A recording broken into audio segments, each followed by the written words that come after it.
جوڑ پیدا کرنے کے لیے یہ ضروری ہے کہ ہم اپنی زبان کو سنبھالیں. سنبھالنے کیا مطلب ہے؟ جو بات دل میں آئی ہے ہر بات ہم اپنی زبان پہ نہ لائیں.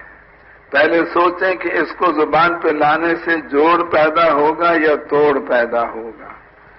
اگر توڑ پیدا ہوتا ہے تو اس بات کو ہرگز زبان پہ نہ لائیں، اپنے سینے میں اس کو دبا کر قبر میں اپنے ساتھ لے جائیں. کبھی زبان پر ایسی بات نہیں لانی چاہیے جو توڑ کا ذریعہ بنے.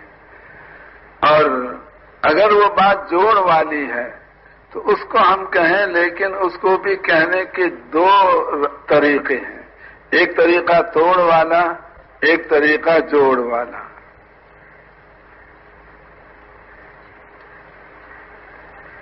مثلا ایک آدمی کو ہم یوں کہتے ہیں کہ آپ کے والد محترم تشریف لائے ہیں، آپ باہر آ کے ان کو ملیں.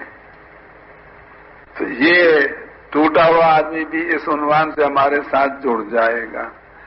اور یہ بھی ہم کہہ سکتے ہیں کہ آپ کی والدہ کے خاوند آئے ہیں، آپ کی اماں جان کے خاوند آئے ہیں، یہ بھی ہم کہہ سکتے ہیں، کیونکہ باپ جو ہوتا ہے وہ ماں کا خاوند ہوتا ہے. لیکن اگر اس طرح سے اس کی ہم تعبیر کریں گے تو جوڑا ہوا بھی ہم سے کٹ جائے گا کہ تم نے میری بھری مجلس میں میری ماں کا نام کیوں لیا اور کیوں کہا کہ ان کا خاوند. حالانکہ یہ حقیقت ہے، جھوٹ نہیں ہے، صحیح ہے، لیکن یہ عنوان ایسا ہے کہ جس سے جوڑا ہوا بھی کٹ جاتا ہے.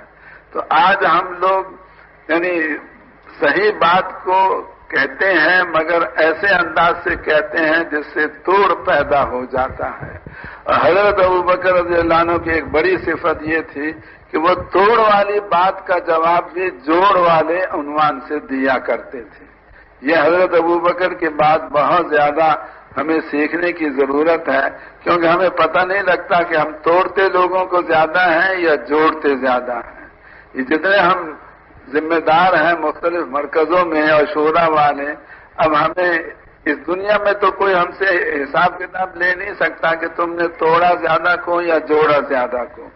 مثلا اب رائے گڑھ میں ہم لوگ رہتے ہیں، اب ہماری بے حکمتی اور ہماری بد اخلاقی کی وجہ سے ایک آدمی یہ سوچ کے کہ بھئی اب یہ تو احسان نے میرے ساتھ بہت برا رویہ اختیار کیا ہے، میں تبلیغ بھی چھوڑتا ہوں، راوین بھی نہیں آؤں گا، کبھی اس کام میں نہیں چلوں گا. تو اگر احسان کی بد اخلاقی کی وجہ سے وہ چھوڑ کے جا رہا ہے، وہ بتا کے نہیں جاتا کہ میں تمہاری وجہ سے اس کام کو اور اس کام کے مرکز کو چھوڑ رہا ہوں. اور جو ہماری بد اخلاقی کے باوجود ہم سے جڑے ہوئے ہیں وہ ہم کو نظر آ رہے ہیں، ماشاءاللہ 1,00,000 سوا لاکھ کا مجمع بیٹھا ہوا ہے. اور جو ہماری بد اخلاقی کی وجہ سے چھوڑ کے چلے گئے وہ ان کا ہمیں پتہ نہیں. لیکن کل قیامت کے دن ہر پرانے کو حساب دینا پڑے گا کہ آپ نے جوڑا زیادہ کو یا توڑا زیادہ کو، لگایا زیادہ کو یا بھگایا زیادہ کو. اس دنیا میں تو انسان بولنے کا زور لگا کر اگلے کو مطمئن کر سکتا ہے کہ میرا قصور نہیں، جانے والے کا قصور ہے. لیکن کل قیامت کے دن کوئی آدمی کی بات اللہ کے سامنے چل نہیں سکے گی. اس لیے اس حساب کے پیش ہونے سے ہم سب کو اپنا دامن بچانا چاہیے کہ اللہ ہمیں ان میں سے بنائے جو لگانے والے ہوں اور ان میں سے نہ بنائے جو بھگانے والے ہوں. اب حضرت ابوبکر کے پاس 2 صحابی آئے کہ رسول پاک علیہ الصلوۃ والسلام نے ہمیں زمین دی تھی، آپ حضور کے خلیفہ ہو، آپ بھی ہمیں زمین دو. تو حضرت ابوبکر نے ساتھی جتنے موجود تھے ان سے مشورہ کیا، سب نے کہا کہ دے دو. تو چنانچہ پرچہ بنا کے لکھ دیا فلاں زمین ہم نے فلاں 2 مسلمان صحابی کو دے دی. اور فرمایا کہ حضرت عمر ہماری اس مجلس میں نہیں ہے، لہذا چلے جاؤ لے کر پرچہ اور ان سے کہو وہ بھی گواہی اس پہ اپنی ڈال دے. اب وہ گئے، حضرت عمر نے پڑھا، پڑھتے حضرت عمر کو آ گیا غصہ اور فرمایا حضور نے تمہیں دیا تھا کیونکہ اس زمانے میں اسلام کمزور تھا، آج اسلام طاقتور ہو چکا، تمہیں دینے کی کوئی ضرورت نہیں ہے. اور تھوکا اس پرچے پر، پھینک دیا زمین پر، لے جاؤ اپنا پرچہ. اب وہ دونوں حیران کہ امیر وہ ہیں، امیر کے پرچے کو مامور ایسے تھوک کے نیچے پھینک رہا ہے، وہ دونوں پرچہ اٹھا کے حضرت ابو بکر کے پاس پہنچے اور ان سے سوال وہ کیا جس سے توڑ پیدا ہو جائے حضرت ابو بکر حضرت عمر میں. یہ پوچھا کہ اے ابو بکر آپ بتائیں آپ حضور کے خلیفہ ہیں یا عمر؟ اب اس کا بظاہر جواب کیا بنتا ہے کہ میں خلیفہ ہوں رسول پاک علیہ السلام کا. اس میں اپنے مقام کو اپنی زبان سے ظاہر کرنا، اپنی بڑائی کا اظہار، حضرت ابو بکر میں اس کی کوئی ذرہ برابر بھی گنجائش نہیں تھی. کبھی ایسا لفظ نہیں بولتے تھے جس سے ان کی بڑائی ظاہر ہو. اس لیے یہ جواب نہیں دیا کیونکہ اگر یہ جواب دیتے تو فوراً کہتے آپ اچھے امیر ہیں، آپ کا مامور تو آپ کے پرچے کا احترام نہیں کرتا. یوں فرمایا ارے بھائی اگر عمر امیر بننا چاہتے تو وہ بن سکتے تھے، کیونکہ پہلے میں نے انصار کو ابو عبیدہ کے پاس بھیجا تھا، انہوں نے انکار کیا، میرے پاس آئے تو میں نے حضرت عمر کے پاس بھیج دیا تھا.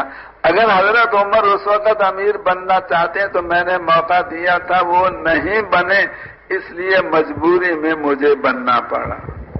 ایسا جواب دیا کہ ان دونوں کا غصہ بھی ٹھنڈا ہو گیا. ان کا سوال توڑ والا تھا، جواب جوڑ والا دیا.